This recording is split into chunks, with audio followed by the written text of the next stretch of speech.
de, de capacitarnos y es una bendición tener a don Robert pues dictándonos esta clase sobre los evangelios sinópticos. Quiero contarles que ya los dos videos de las clases pasadas ya están en YouTube. Entonces, si quieren repetirlo, ya están publicados para que quieran repetirlos y a los que no pudieron estar en alguna de las clases, pues pueden verlo para que se pongan al día. Don Robert, ya quedamos en sus manos. Bueno, listo. Entonces, oremos a Dios. Padre Santo, te damos gracias por reunirnos en esta tarde con el propósito de estudiar un poquito más acerca de los evangelios sinópticos. Te pedimos, Señor, que nos ayudes a dirigir nuestra atención a lo que tú quieres enseñarnos, que sea el Espíritu Santo de Dios que guía y ministra a cada corazón, a cada persona, conforme a tus propósitos y tu voluntad. Lo pedimos en el nombre de Cristo Jesús. Amén. Amén. Sí, entonces hoy voy a tratar de enfocarme en la estructura y énfasis de cada uno de los evangelios sinópticos. Y la semana entrante vamos a enfocarnos en ese, ese pasaje en Marcos capítulo 1, donde Jesús sana a un leproso. Y luego, la última semana, lo que había pensado hacer es enfocarme en lo que a veces dicen la pasión de Jesús, o sea que la parte de los tres evangelios sinópticos que habla de la muerte y después la resurrección del Señor Jesucristo, y ir mostrando otra forma de usar los tres evangelios y de pronto hasta el evangelio de Juan un poco también, para sacar conclusiones acerca de una cosa tan importante como la crucifixión del Señor Jesucristo y su resurrección. Entonces, hoy, estructura primero. Y acá hay un dibujo que muestra el número de palabras en la versión griega, el original de cada uno de los evangelios. Usted puede ver que Marcos es el más corto, Lucas el más largo. Ah, Marcos, sin embargo, en los pasajes que comparten, Marcos, Mateo y Lucas, Marcos da el relato más largo. Entonces, él habla de menos cosas, pero de cada cosa que habla, habla en más detalle que Mateo y Lucas. Lucas y Mateo tienden a abreviar, quitar algunas de las cosas que dijo Marcos en cada uno de los pasajes que comparte con ellos. La razón por qué Mateo y Lucas son más largos es porque ellos agregan otros episodios, otras enseñanzas de la vida del Señor Jesucristo que Marcos no tiene. Ah, y Juan está en promedio allá, pero estamos enfocando en Marcos, Mateo y Lucas.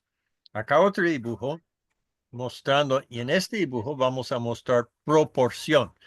Eh, Tengo la línea de cada uno de los cuatro evangelios igual de largo y el número en el lado derecho de ustedes es el número de capítulos. Y una vez más se puede ver que Marcos tiene menos capítulos que cualquier otro evangelio, ah, y es el evangelio más corto.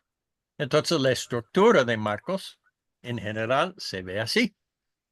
La primera mitad, ah, el evangelista nos está enseñando quién es Jesús, mayormente a través de las cosas que Jesús hace y a través de lo que dice la gente y lo que dicen los demonios cuando observan las cosas que Jesús hace o cuando llegan a estar en contacto con el Señor Jesucristo. Es en Marcos 8, 29 y 30, en la mitad del Evangelio, donde Jesús pregunta a sus 12 discípulos, ¿y ustedes quién dice quién soy yo? Y Pedro es quien contesta, tú eres el Cristo, el Hijo de Dios. Y comenzando en el versículo 31, Jesús empieza a enseñar, tengo que ir a Jerusalén a morir y voy a resucitar el tercer día. Es la primera de 3 veces que él anuncia en el Evangelio de Marcos, según Marcos, este hecho de que él va a Jerusalén a morir y luego resucitar el tercer día. Entonces, la segunda mitad del Evangelio de Marcos cambia de tema, porque la segunda mitad está enseñando el camino de la cruz. Y eso mayormente para el Señor Jesucristo, pero el Señor Jesús aclara una y otra vez que el que quiere venir en pos de mí debe negarse a sí mismo y tomar su cruz y sígueme. Entonces, el camino de la cruz es para todo aquel que quiere seguir al Señor Jesucristo.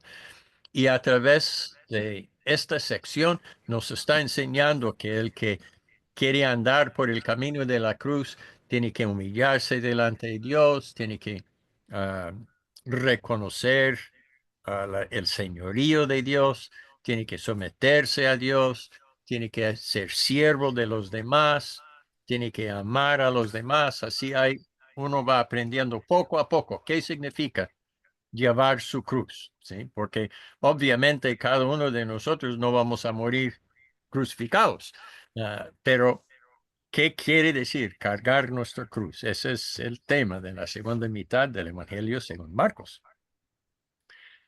El Evangelio que es más semejante a Marcos de todos los evangelios en cuanto a estructura es el Evangelio de Juan. Usted puede ver que el Evangelio de Juan también está dividido casi exactamente en la mitad.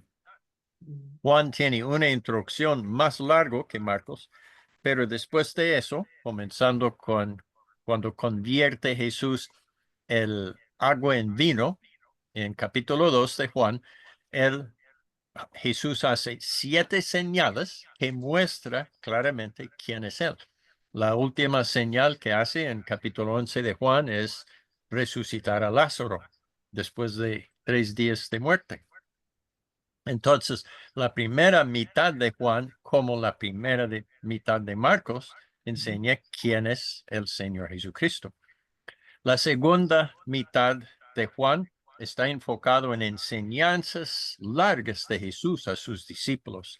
Y es semejante a Marcos en cierta forma porque observamos, aunque Marcos no contiene muchas enseñanzas largas del Señor Jesucristo, pero Jesús está enfocado en los discípulos en la segunda mitad de Marcos y en la segunda mitad de Juan también Jesús está enfocado en sus discípulos.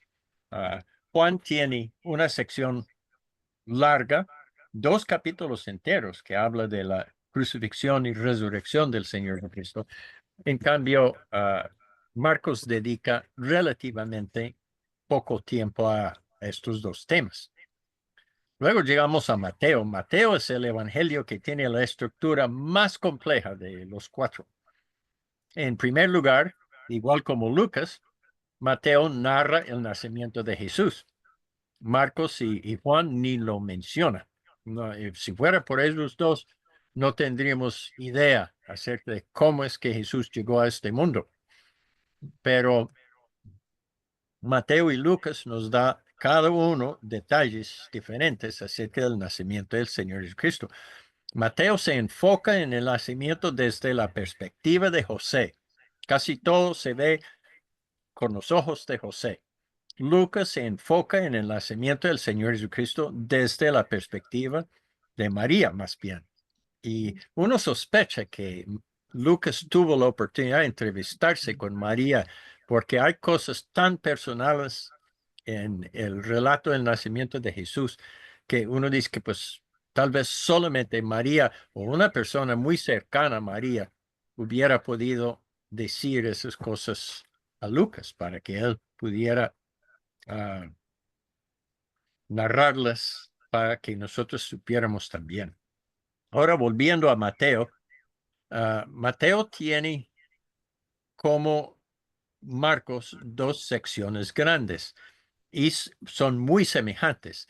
Mateo demarca esas secciones con una frase que es cuando entonces Jesús empezó a enseñar a sus discípulos diciendo, y en 4:17 es semejante a Marcos 1, 14 y 15. En Marcos 1, 14 y 15 dice que Jesús fue a Galilea predicando, el tiempo se ha cumplido, el reino de Dios se ha acercado, arrepentíos y creed el Evangelio. Y en Mateo 4, 17 dice que Jesús fue a Galilea y empezar a enseñar a sus discípulos acerca del reino de Dios. Entonces, pues, esa es la manera de Marcos abreviar, perdón, la manera de Mateo abreviar lo que Marcos dijo, pero es seguramente el mismo momento en la vida del Señor Jesucristo. Y el comienzo de la segunda sección grande de Mateo está en Mateo 16, 16 a 20, y eso corresponde a Marcos 8, 30 y 31, porque en esa sección es donde Pedro reconoce que Jesús es el Cristo y Jesús empieza a enseñar, tengo que ir a Jerusalén y morir y luego resucitar el tercer día. Pero vemos que Mateo dedica más que la mitad de su evangelio a la primera mitad de Marcos. Y esto es el ministerio en Galilea. Para Mateo es el ministerio en Galilea, esa sección. Y la sección desde que Jesús, los discípulos reconocen que Jesús es el Cristo, pues él empieza a enfocarse más y más en la futura iglesia, en las cosas finales, al final de este siglo. Entonces, Mateo Marcos se enfoca más que todo en lo que Jesús hace. Mateo se enfoca mucho en lo que Jesús dice. Y los cuadros o rectángulos verdes allá, cada uno representa una enseñanza o un sermón largo del Señor Jesucristo. Y hay 5. Se puede observar que hay 3 de esos sermones en la primera mitad de Mateo y 2 en la segunda mitad. Y vamos a ver más adelante de qué trata esos sermones largos del Señor Jesucristo. Pero Mateo se enfoca bastante en lo que Jesús enseña y tiene enseñanzas bien organizadas y sermones prácticamente del Señor Jesucristo o resúmenes de sermones. Ahora Lucas tiene su evangelio dividido realmente en 3 partes. Una vez más, él tiene una parte que corresponde a la introducción de Marcos, donde Jesús dice, el tiempo se ha cumplido, el reino de Dios se ha acercado, arrepentidos y creed el evangelio. Allá ese es en Lucas 4, 14 a 21, donde Jesús anuncia en la sinagoga de Nazaret, diciendo, él cita una parte de Isaías, en capítulo 61 de Isaías, diciendo, el Espíritu de Jehová está sobre mí y me ha enviado para predicar, y luego da una lista de las cosas que va a estar enseñando y haciendo. Y luego dice que hoy este versículo está cumplido en su presencia. Entonces, ese corresponde más o menos a lo de Marcos. Y en Lucas 9, 20 y 21, ahí Pedro reconoce que Jesús es el Cristo. La diferencia entre Lucas y Marcos es más o menos en ese momento, actualmente en Lucas 9:50, dice que Jesús se afirma su intención de ir a Jerusalén. Entonces Lucas narra el viaje a Jerusalén en bastante detalle entre Lucas 9:20 y Lucas 19:45. Y ese viaje es casi una parábola actual que nos ilustra el camino de la cruz. Una vez más, está adoptando la idea de Marcos de enseñarnos el camino de la cruz. Pero Lucas enfoca bastante de su evangelio desde 9:45 hasta el final en Jerusalén, cosa que no hace Marcos. Entonces, esa es como una reseña muy breve de la estructura de los evangelios. Ahora vamos a hablar un poquito más del contenido de cada uno. ¿Se acuerda que Marcos estaba dividido más o menos en la mitad? La primera mitad se enfoca en lo que Jesús hizo y no tanto en lo que dijo, y lo narra en una forma que comunica un ambiente de acción y suspenso. Él usa mucho el tiempo presente gramatical en el griego, por ejemplo, um, y usa palabras emotivas. La única enseñanza larga de Jesús en todo el Evangelio de Marcos es el discurso escatológico, donde él habla de los últimos tiempos, y eso es Marcos capítulo 13. Corresponde más o menos a Mateo capítulos 21 a 24. La segunda mitad de Marcos se enfoca en el camino de la cruz, como hemos hablado, y estos dos énfasis en Marcos producen un sentido de ironía, porque la primera mitad enseña que Jesús es el Hijo de Dios, el exaltado Rey del universo, y que está con autoridad sobre el viento y el mar para echar fuera demonios, para enseñar con autoridad. La gente maravillada con todo lo que puede hacer. Y luego en la segunda mitad, todo está enfocado en el hecho de que tiene que ir a Jerusalén y morir y luego resucitar. Entonces, es como ironía. Yo no sé qué otra palabra usar porque y hasta para los discípulos es difícil o imposible para ellos entender cómo es así que el Rey del universo va a morir en una cruz y entregar su vida. Entonces, eso es Marcos.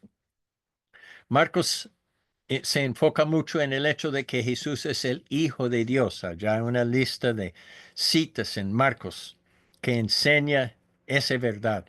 Los demonios saben inmediatamente, pero hasta el final de Marcos, un ser humano al fin reconoce que esto era el Hijo de Dios y es el centurión romano que fue encargado con crucificar al Señor Jesucristo, que testifica, seguramente este hombre era Hijo de Dios. Otra cosa que Marcos se enfoca mucho es que Jesús es el Cristo, el Mesías, el ungido de Dios, el prometido, el que había de venir, ¿no? Entonces, otra vez, allá una lista larga de citas, la mayor parte de ellos están en la segunda mitad de Marcos, um, donde se refiere a Jesús como el Cristo, el Mesías de Dios. La primera mitad de Marcos está marcado por el hecho de lo que algunos llaman el secreto mesiánico, porque Jesús, allá en la primera mitad, prohíbe a la mayoría de la gente contar de los milagros que ha hecho. Ah, por ejemplo, él manda a Pedro no decir a nadie que es el Cristo. Ah, él no explica las parábolas a las multitudes. Los demonios saben quién es Jesús, pero Jesús les prohíbe hablar. Y Jesús prohíbe a la mayoría de la gente divulgar sus milagros. Hay unas pocas excepciones. Por ejemplo, el endemoniado gadareno, él dice que vaya a su familia, a su gente y cuente cuán grandes cosas el Señor ha hecho contigo. Pero en la mayoría de los casos, él prohíbe a la gente hablar de eso. Entonces, la explicación de eso es Marcos 10:45, donde Jesús dice que el Hijo del Hombre no vino a ser servido, sino a servir y dar su vida en rescate para muchos. Entonces, el problema es que el pueblo judío esperaba un Mesías militar, o sea que una persona como David, que vendría a vencer a los romanos y poner a Israel como una entidad política independiente otra vez, en vez de estar sometido al gobierno de unos extranjeros paganos, uh, ¿sí? Que les oprimía y exigía pagar impuestos y hacer cosas que no debían hacer, según la Biblia. Entonces, al decir abiertamente que Él es el Mesías, eso crearía una expectativa no real en la gente de su tiempo. Entonces, tocaba esperar hasta después de su muerte en la cruz y su resurrección a empezar a anunciar que Él es la persona que realmente cumplió todas las profecías del Antiguo Testamento. Entonces, los discípulos en Marcos. Marcos presenta el retrato más negativo de los discípulos. Hay varias citas allá, usted puede ver donde no entienden las parábolas. Otra lista de citas donde dice que tienen corazones duros, que tienen poca fe, que falta entender. Otras citas allá donde no pueden expulsar un demonio por su falta de fe. En 8:33, Jesús regaña a Pedro por no entender que el Mesías tiene que sufrir. En capítulos 14 y 15, Pedro niega a Jesús. Judas traiciona a Jesús y los demás huyen y lo dejan solo.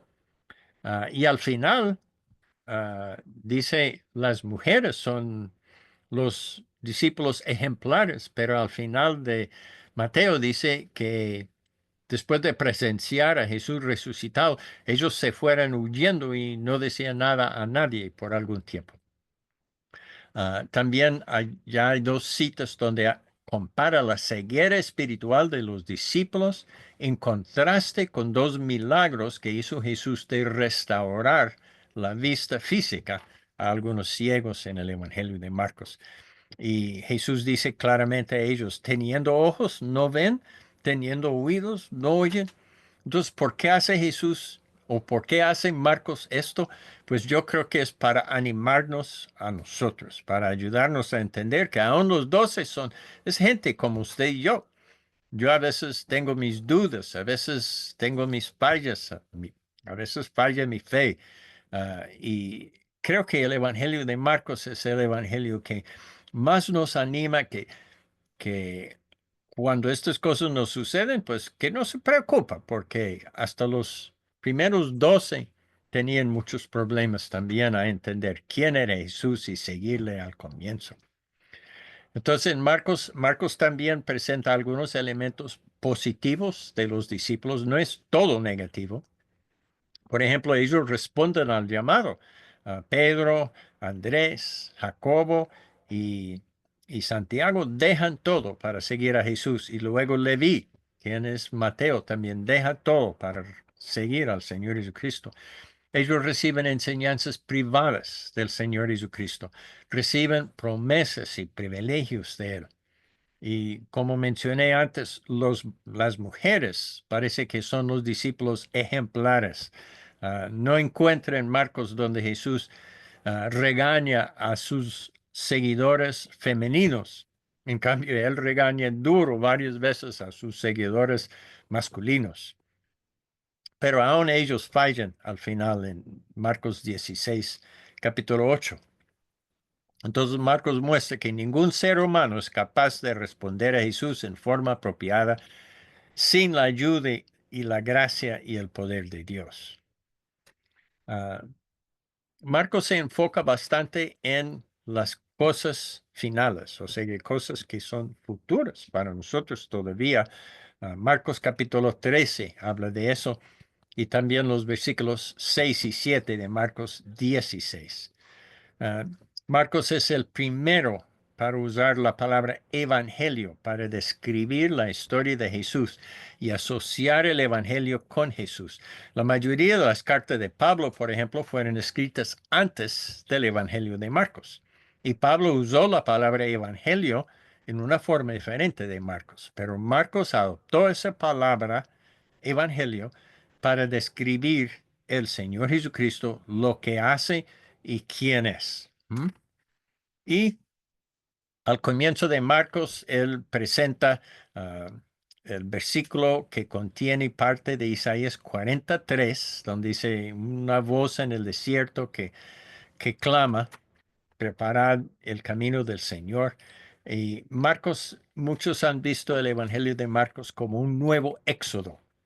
O sea que en el primer éxodo, Moisés fue el instrumento que Dios utilizó para formar el antiguo pueblo de Dios, la nación de Israel. Y en el nuevo éxodo, el Señor Jesucristo es el instrumento que Dios utiliza para formar el nuevo pueblo de Dios que va a ser la iglesia.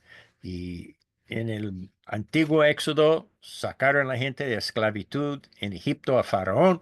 En el nuevo Éxodo está sacando a la gente a la esclavitud al diablo, está despojando la casa del diablo como los israelitas despojaron a los egipcios cuando salieron de Egipto.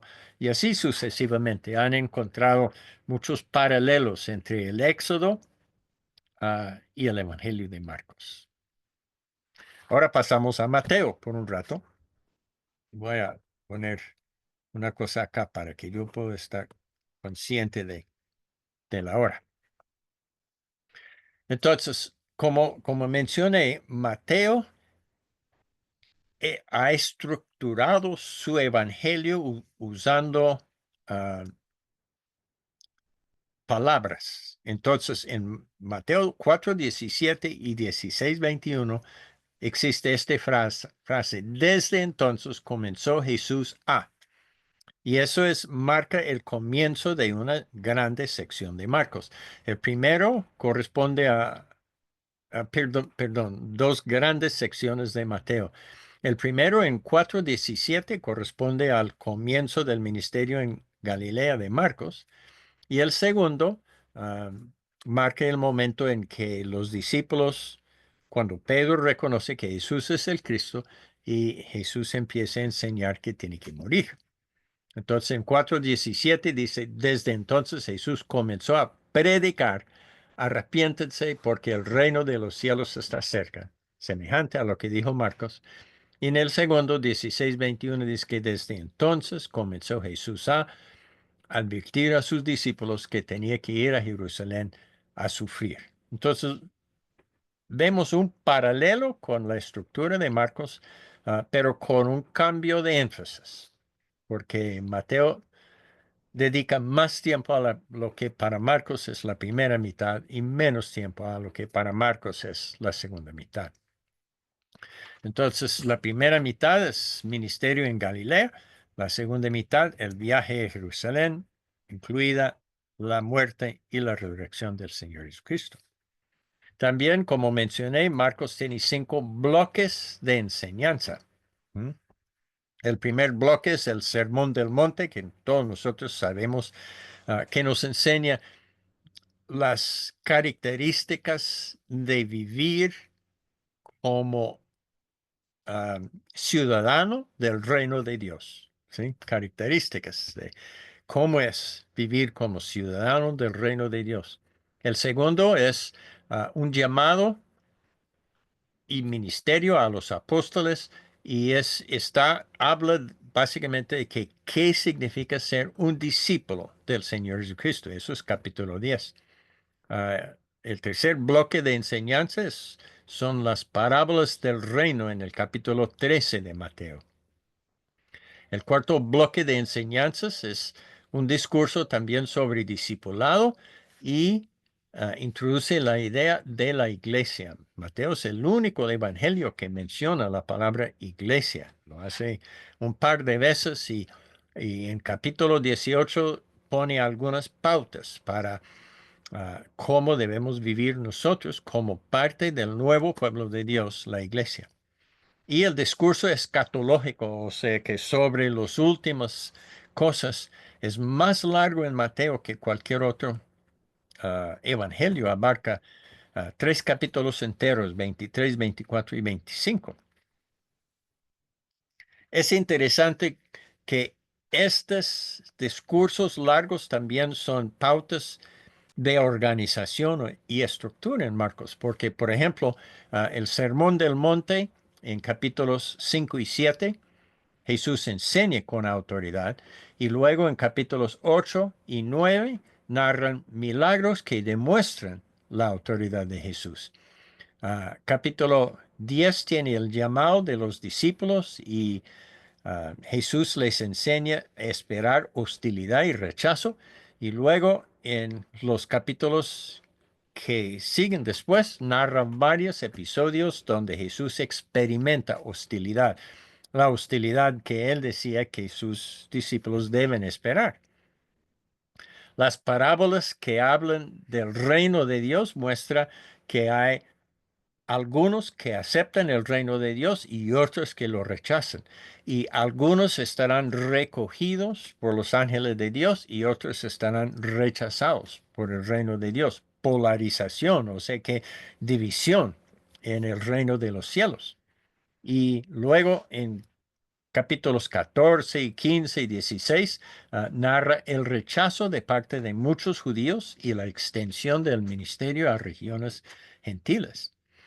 En la segunda mitad de Mateo, el orden está contraria. En la primera mitad, la enseñanza primero y luego narraciones que ilustraba alguna parte de las enseñanzas. En la segunda mitad, el orden es contrario. La narración primero y luego la enseñanza. Por ejemplo, Mateo 16 a 17 narra las implicaciones del discipulado.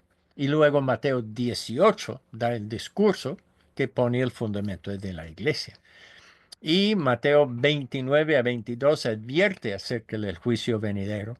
Y luego Mateo 23, 24 y 25 es el discurso de Jesús, la enseñanza larga acerca del juicio de Dios y las últimas cosas. Entonces, básicamente se ve en Mateo tres secciones. La primera sección, el nacimiento de Jesús. La segunda sección, el ministerio en Galilea, con 3 sermones largos. Y la tercera sección, el viaje a Jerusalén, con 2 narraciones largas. Y luego, o sermones largas. Y luego la narración de la muerte y resurrección del Señor Jesucristo. Y Mateo es quien presenta a Jesús como maestro, como el que enseña, el profe, mejor dicho. Ah, también presenta a Jesús como un segundo Moisés, igual como Mateo. Ah, varias de las cosas que él ah, hace eco de lo que pasó en el libro de Éxodo y cuando el pueblo de Israel fue sacado de la esclavitud en Egipto y llevado por medio del desierto.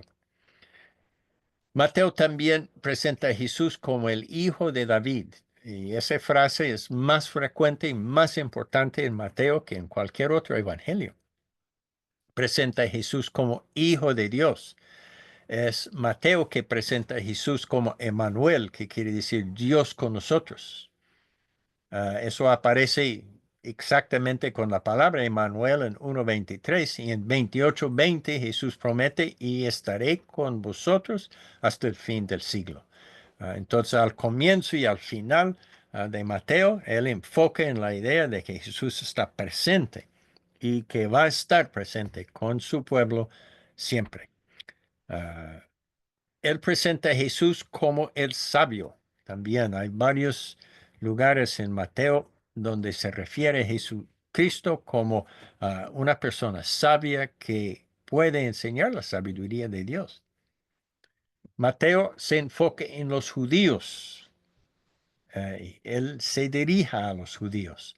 Uh, él usa, por ejemplo, únicamente Mateo dice reino de los cielos en vez de reino de Dios.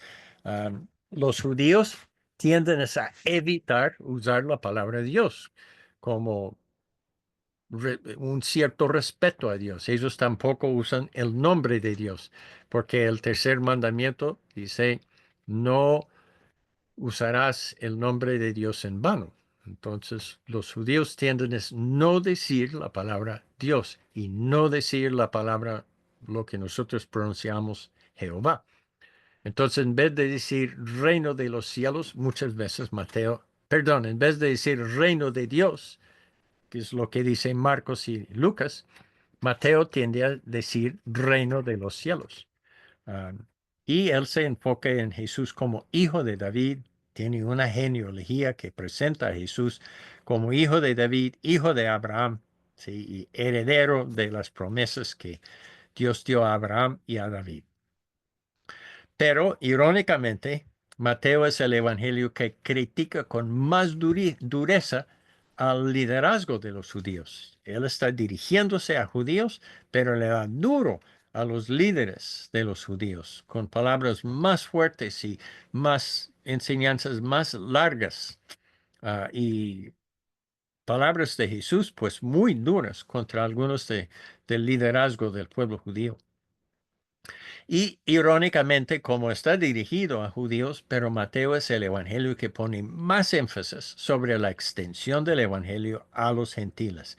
En la gran comisión es él que dice a todas las naciones, ¿sí?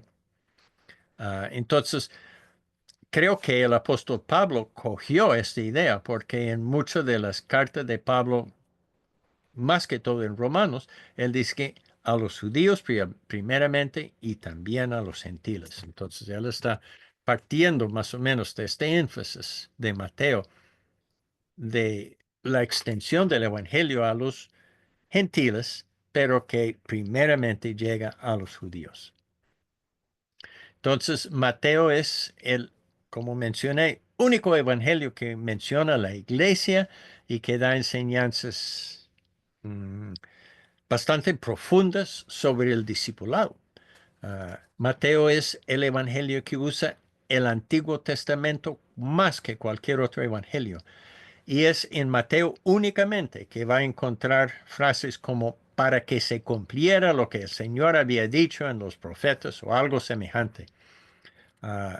Y con un exégesis que ha levantado muchas preguntas. Por ejemplo, en Mateo 2:23 dice que fue a Nazaret porque para cumplir lo que se había dicho en los profetas, que sería llamado Nazareo.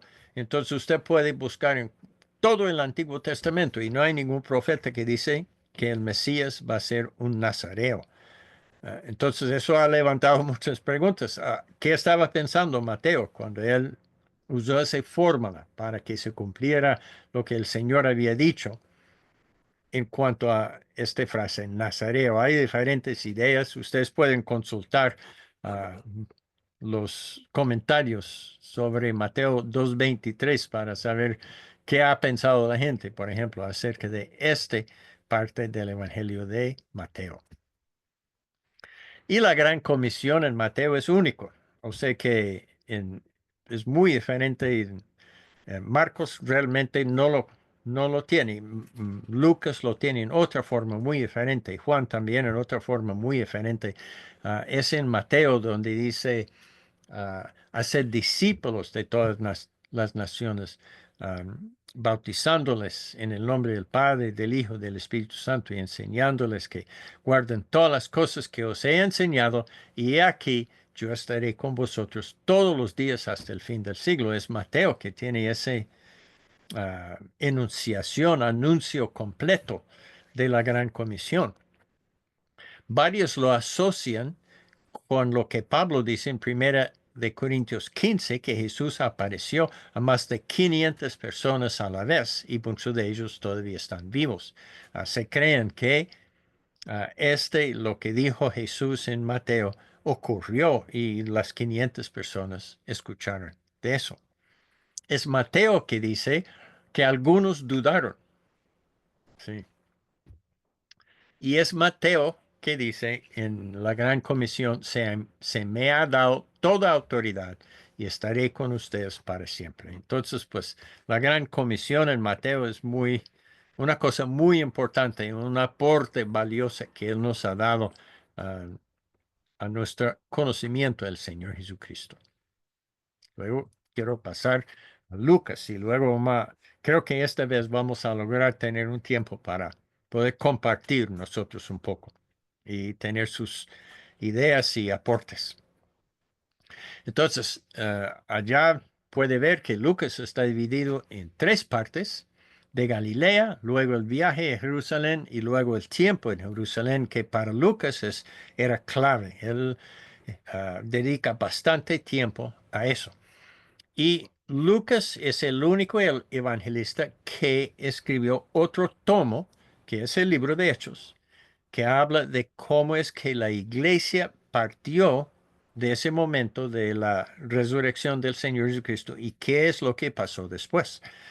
Entonces debemos considerar, cuando hablamos de la estructura de Lucas, debemos considerar también el libro de Hechos. Porque si usted examina, tenemos acá entre Lucas y Hechos un paralelismo invertido o un quiasmo casi perfecto. Porque, por ejemplo, Lucas empieza con el nacimiento en el contexto del mundo romano. Dice que cuando César Augusto era emperador y Cirenio era gobernador y no sé qué, no sé qué, todo está en el contexto del mundo romano. Hechos termine con Pablo en Roma por 2 años enseñando el Evangelio a las personas que vivían allá. Ah, Después del nacimiento de Jesús va a Galilea de los gentiles. La última parte del libro de Hechos se enfoca en cómo el Evangelio llegó a los gentiles y ellos llegaron a ser parte de la iglesia del Señor. En Lucas, después del ministerio en Galilea, hay un largo viaje a Jerusalén donde Jesús pasa por Samaria y Judea. Y en Hechos, la mitad del libro de Hechos se enfoca en cómo, desde Hechos 8 en adelante, hasta capítulo 12 más o menos, cómo es que la iglesia llegó a Samaria y después a Judea. Ah, la penúltima parte del Evangelio de Lucas encontramos a Jesús bastante tiempo en Jerusalén. Ah, y la primera parte de Hechos se enfoca en la iglesia en Jerusalén. Hasta el capítulo 8, todo lo que relata de la iglesia desde capítulo 2, cuando el Espíritu Santo cayó sobre los 120 en el aposento alto, hasta capítulo 8, cuando la persecución causa que la gente tiene que huirse de Jerusalén, todo está enfocado en Jerusalén. Entonces, la primera parte de Hechos y la última parte de Lucas tiene una parte larga enfocado en lo que pasa en Jerusalén. Y la última parte de Lucas se enfoca en la muerte y resurrección de Jesús en Jerusalén. Y la primera parte en Hechos habla de la muerte de Jesús y la resurrección en Jerusalén y luego la ascensión de Jesús al cielo, cosa que no menciona ningún otro evangelio. Ningún otro evangelio menciona la ascensión. Los otros evangelios enfocan en el hecho de que Jesús apareció a sus discípulos en Galilea, pero Lucas se enfoca únicamente en lo que pasó en Jerusalén y sus alrededores después de la resurrección. No menciona que Jesús se fue a Galilea a encontrarse con sus discípulos. Él termina en Jerusalén y el libro de Hechos comienza en Jerusalén. Entonces yo creo que la estructura de Lucas es algo intencional y está usándolo para enseñarnos algo, ¿sí? Que todo empiece en el mundo romano, llega a Jerusalén y luego sale de Jerusalén y termine otra vez en el mundo romano. Entonces, eso es algo para considerar cuando estamos hablando de ah, la estructura del Evangelio según Lucas. Toca incluir hechos, o si no es incompleto, solo tenemos la mitad.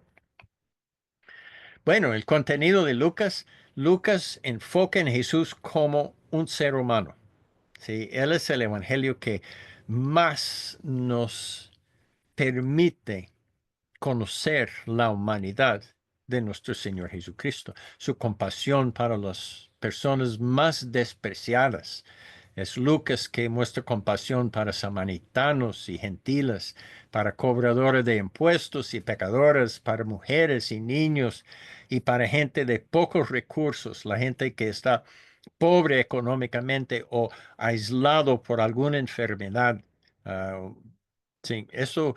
ah, y encontramos en Lucas, es interesante que en Lucas muchas veces ah, cuando aparece un hombre, aparecerá también una mujer. Ese es único en el Evangelio de Lucas y se observa eso una y otra vez a través del Evangelio de Lucas. Es Lucas que se enfoca en Jesús como el Salvador del mundo. Otros evangelios enfocan en él como Hijo de Dios, como Mesías, como el Cristo, pero Lucas se enfoca en Jesús como el Salvador y Jesús como aquel profeta que Moisés predijo. ¿Se acuerdan en Deuteronomio capítulo 18? Moisés dijo, Jehová levantará un profeta como yo, a él tiene que escuchar. Es en el el libro de Hechos, donde Pedro aclara en capítulo 4 que Jesús es aquel profeta que Moisés predijo. Y a través del Evangelio da pistas que Jesús es ese profeta. Ah, Mateo presenta a Jesús como maestro porque tiene 5 enseñanzas largas de Jesús, pero Lucas lo presenta como un maestro que enseña con parábolas. Lucas tiene más parábolas que cualquier otro evangelio y muchas de las parábolas en Lucas no aparecen en ningún otro evangelio. Por ejemplo, um, el buen samaritano solamente está en el evangelio de Lucas y así sucesivamente. Hay varios. El del administrador uh, deshonesto, eso es solamente en Lucas. Y usted, pues, estudiándolo, verá que presenta a Jesús como un maestro que enseña con parábolas. Lucas se enfoca bastante en la administración de posesiones materiales y que si una persona tiene bastante bienes materiales en este mundo, es responsable para usarles en conformidad con la palabra de Dios. Y si uno es una persona con pocos recursos materiales en este mundo, materiales, recursos físicos, entonces puede confiar en Dios para proveer para sus necesidades. Lucas es el que se enfoca en los judíos y la ley mosaica. O sea que es en Lucas donde hay más conflicto con los fariseos sobre interpretaciones de la ley. Lucas es un historiador. Él conecta el Evangelio en varios momentos con detalles en el mundo romano. Es en el libro de Hechos, por ejemplo, donde habla de un procurador Galión en cierta ciudad en Asia Menor que permite que podamos dar fecha a todos los asuntos de la vida de Pablo. Lucas tiene un énfasis muy grande en el papel del Espíritu Santo y de oración a través de su evangelio. Lucas es el evangelista que menciona gozo y alegría más que cualquier evangelista. Y también es el que se enfoca más en arrepentimiento como parte de la confesión. Marcos dice que arrepentidos y cree del evangelio. Lucas pone carne y huesos a esa palabra arrepentimiento y nos muestra una y otra vez qué significa. Por ejemplo, es él que habla de Zaqueo, que dio la mitad de sus bienes a los pobres y dice que si he defraudado a alguien, voy a devolverlo, no me acuerdo si es 4 veces o 5 veces. Pero, por ejemplo, él muestra en varios momentos qué significa arrepentirse de sus pecados. Ese es Lucas para nosotros. Y con esto terminamos. Lucas 1:4. Leímos eso hace 8 días. Es en Lucas 1:4 que Lucas dice con claridad su propósito. Mateo y Marcos en ningún momento dice cuál es su propósito en escribir el Evangelio. Uno tiene que buscar a través del Evangelio para entender qué es lo que ellos están haciendo. Pero Lucas, sus primeros 4 versículos dice con claridad que él está escribiendo para que Teófilo puede tener seguridad de las cosas que había oído. O sea que la predicación del Evangelio. Eso es para qué escribió. Entonces uno dice, ¿quién es Teófilo? Teófilo es una palabra griega compuesta que quiere decir el que ama a Dios. Entonces, varias veces Lucas menciona en Lucas y Hechos los temorosos de Dios, que siempre son gentiles, que son simpatizantes a la religión de los judíos, pero que no son circuncidados todavía. Solo simpatizantes, no se han hecho judíos por medio de pasar por el rito de la circuncisión y coger sobre ellos lo que los judíos llaman el yugo de la ley. ¿Sí? Son gentiles simpatizantes al judaísmo. Y creemos que Teófilo fue una persona como Lucas que probablemente conocía el Antiguo Testamento en su traducción griega, que era simpatizante a la fe judía, pero cuando escuchaba el Evangelio, optaba por creer en el Señor Jesucristo y seguirle a Él. Entonces, el Evangelio de Lucas, más que todo, es para ayudar a gentiles que estaban antes asistiendo a las sinagogas, pero ahora siguen al Señor Jesucristo. Esos gentiles probablemente enfrentaban mucha oposición por por los judíos conocidos con quienes habían establecido alguna amistad. Los judíos estarán diciendo a ellos cosas como, ¿cómo es posible que dice ser el Mesías y que murió en una cruz romana?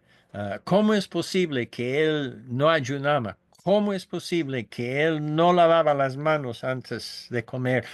¿Cómo es posible que él no guardaba el sábado, sino que sanaba el séptimo día? Y así, cosas sucesivamente. Y podemos ver a través de Lucas y Hechos cómo Lucas está tratando de mostrar a los gentiles que son simpatizantes a los judíos, cómo es que Jesús realmente cumplía con el espíritu de todo el Antiguo Testamento, sin guardar todos los mandamientos de los fariseos y todos los detalles de lo que era la religión judía en el tiempo del Señor Jesucristo. Ese es Lucas y lo que él hace para nosotros. Entonces, yo quiero quitar esto y volver acá y dar más oportunidad hoy para hablar. Hoy comenzamos a tiempo y terminamos más o menos a tiempo. Entonces, ah, la semana entrante vamos a enfocarnos en estudiar algunos pasajes de los evangelios sinópticos y usar algunas de las herramientas que hemos ido pues hablando en estos días. Pero antes de hacer eso, me gustaría oír de ustedes.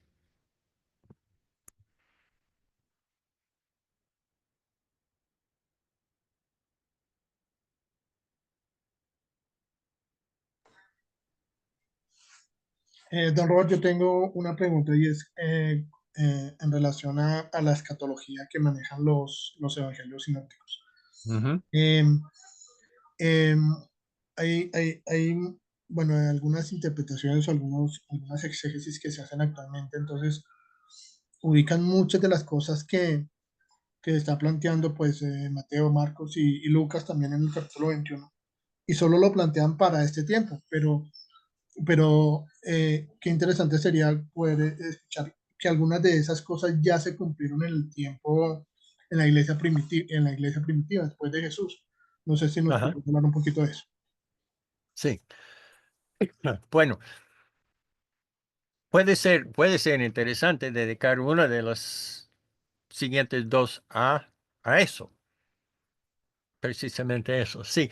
Um, Uno puede ver, si uno mire con cuidado, por ejemplo, a Marcos capítulo 13, uno puede ver cómo Jesús está contestando una serie de preguntas. Los discípulos le hacen tres preguntas específicas al Señor Jesucristo.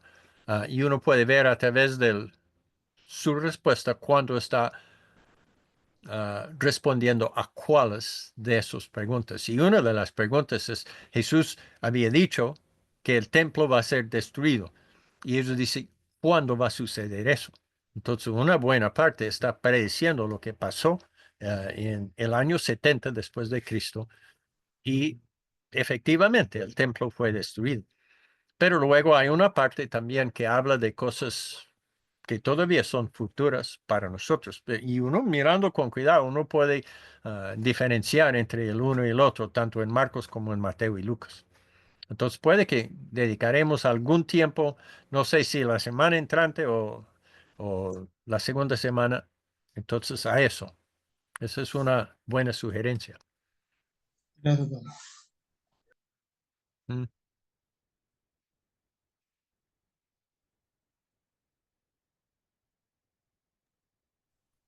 Una pregunta, eh, don Robert.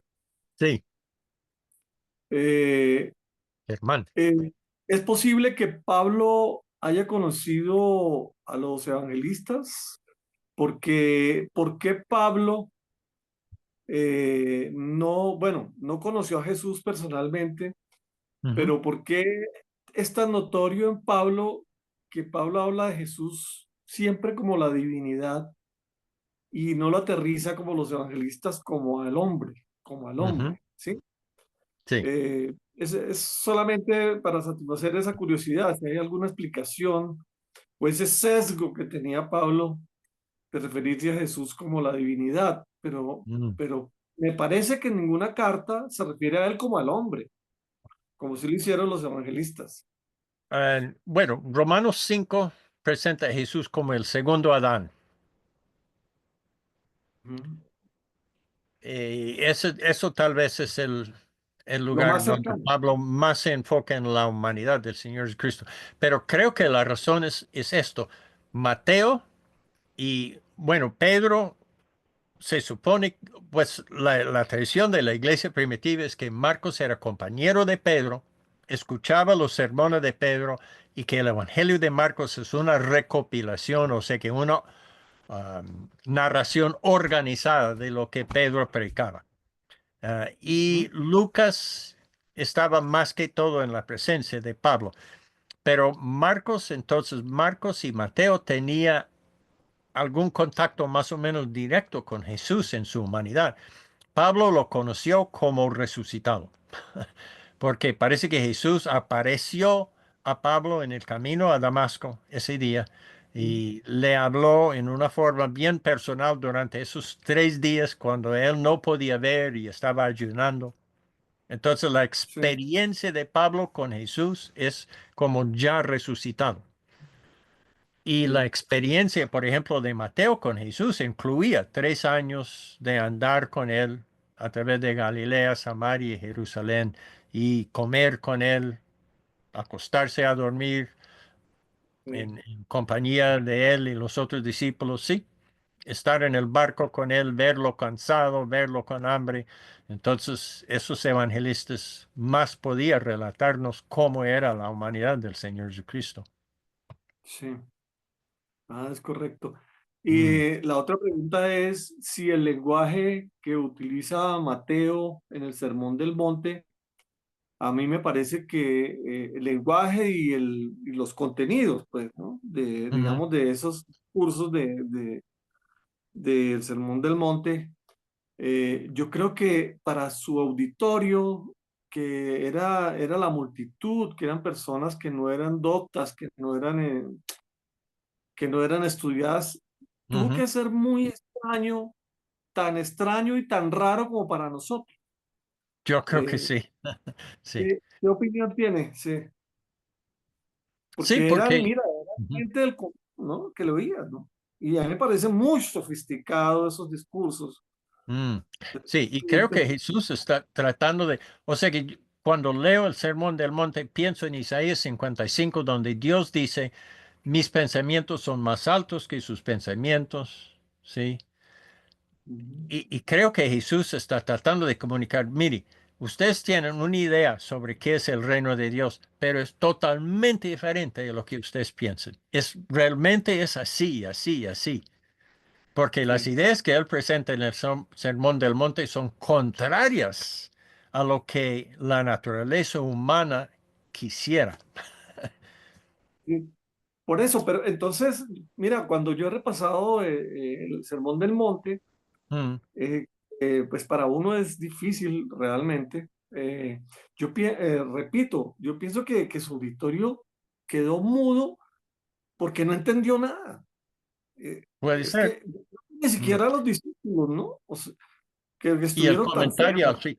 el comentario al final es que la gente que le escuchaba estaban asombrados porque enseñaba con autoridad, no como los escribas y los fariseos.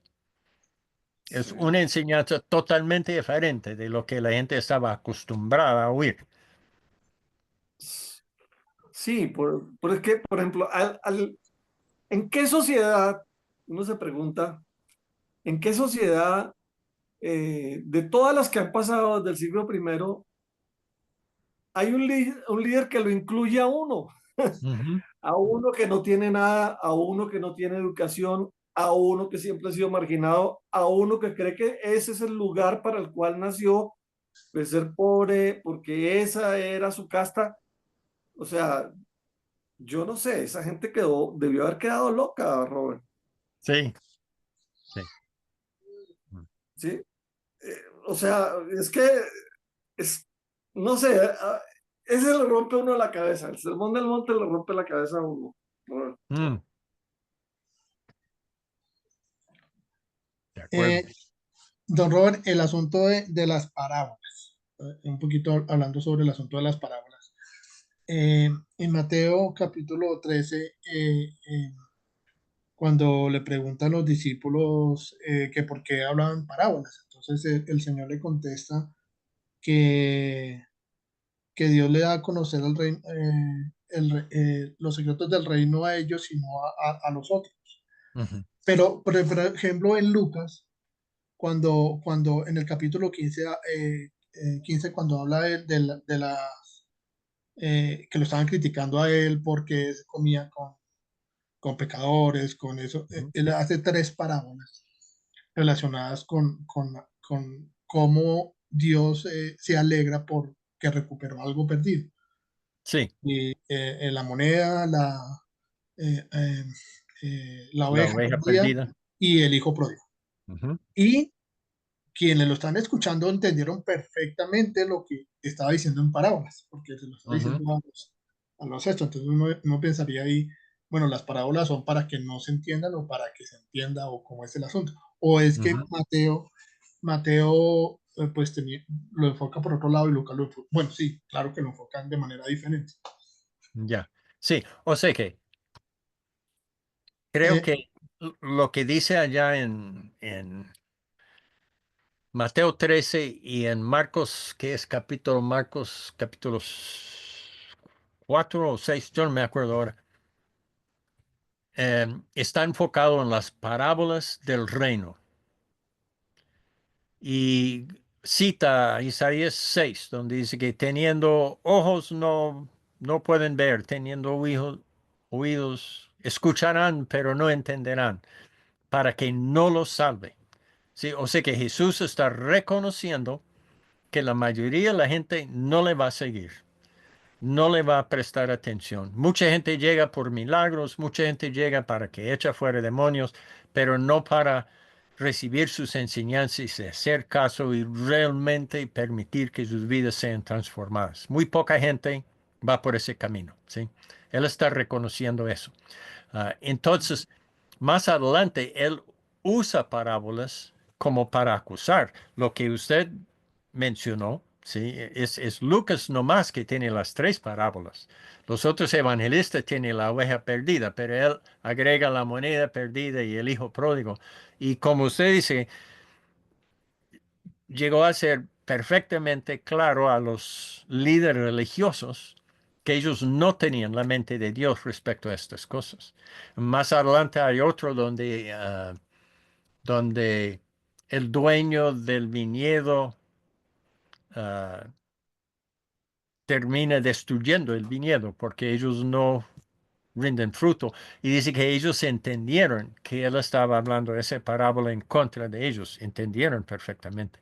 Pero eso no eran parábolas del reino, él estaba usando ah, lenguaje figurativo para hacer, tal vez la enseñanza era hasta más clara que si hubiera dicho en una forma directa exactamente lo que estaba tratando de enseñar. Pero es cierto, a veces usan parábolas para esconder el significado y a veces para esclarecer más el significado. Mm, Mm, ya, ya, ya. Eso es Sí, ambos. porque algunas tuvo que explicárselas, ¿no? A sus sí, discípulos. La semilla, entonces alguien me dijo, hombre, es como cuando tú echas un chiste y tienes que explicarlo. Entonces yo me acordé ya, de la parábola. Dije, no, pero entonces la parábola de Jesús, quizá una de las más importantes, él la echó y le tocó explicarla, sí, porque no le comprendieron. Entonces, pues eso que acabas de decir, Robert, pues es muy esclarecedor. A veces para ocultar y a veces para que quedara muy claro, ujú, que es lo que no se la pilla a uno tan rápido. Sí. muy bien. ¿Algo más? ¿Alguna otra persona? Ya ha dominado Germán y Pablo acá.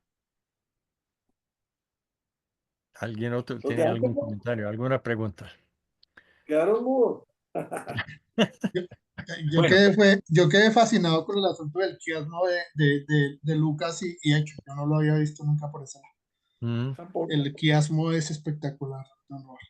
Y, y, Yo un quería, poquito para... no tanto una pregunta, no tanto una pregunta, pues creo que no, pues en mi caso no conozco, digamos, tan profundo muchos temas, pero me uno mucho, digamos, con las intervenciones que hicieron Germán y Pablito, que refuerzan, digamos, el asombro, digamos, de esas estructuras, eh, digamos, el ejemplo de Lucas y Hechos del paralelismo invertido, ujú, eh, y en contraste con, no sé, la estructura de Marcos en sus sermones, y bueno, con otros, obviamente, otros libros también que he podido ver del Antiguo Testamento, y es increíble cómo en tantos contrastes de estructuras, de contenido, se ve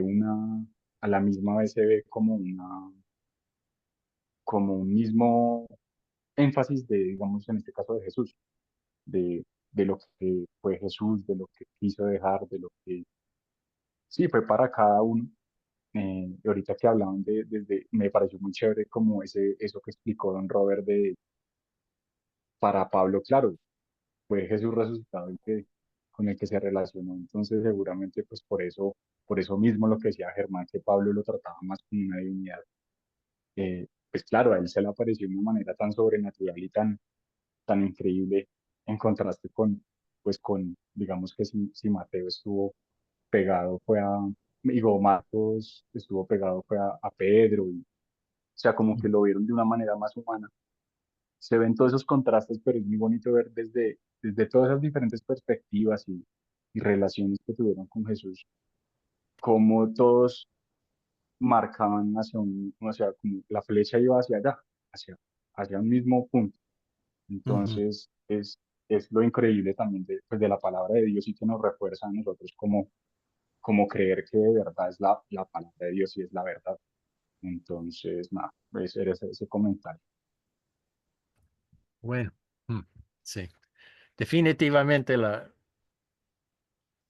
estudiar la Biblia es como buscar diamantes en una mina. O sea que hay, uno busca y escarbe y siempre hay más para descubrir, ¿no? Mm, Bueno, entonces terminamos con oración. ¿Hay algún voluntario por ahí?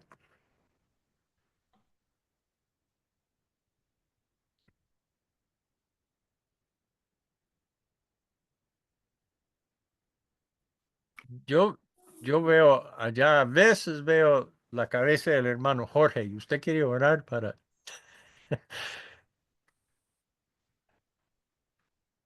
pero quite y están con el micrófono apagado.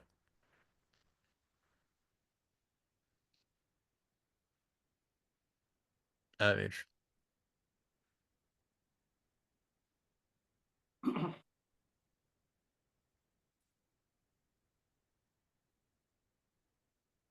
¿Pasó?